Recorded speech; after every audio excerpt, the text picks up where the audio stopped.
easy. So the first thing you're gonna need is a really nice darning needle. I love that bent tip.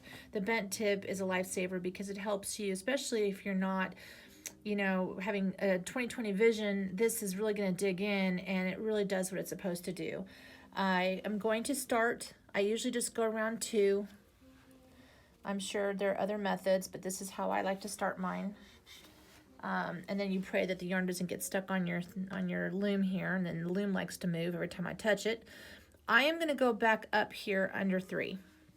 Now here's the deal.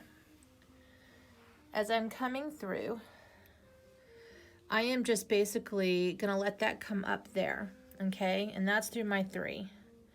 Now, I want to lock this in. I do not want to have this running rampant, just going straight across. You want to go back 1 and just disregard the looseness. We're just demonstrating this. So I go back 1 because this is in between here, and I'm going to go under 3.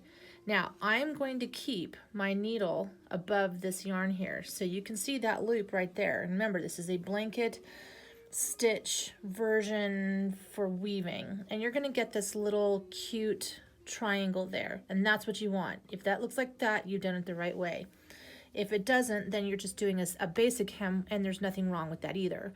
The only difference is that you will have straight ups on one side and diagonals on the other.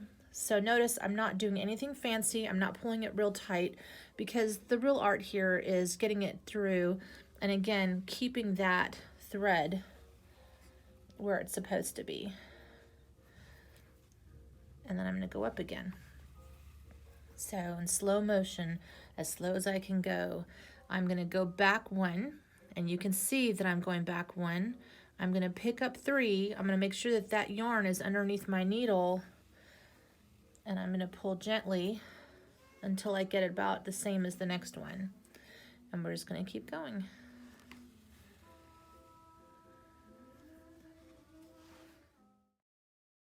So you can see just the dynamic of that piece has already changed.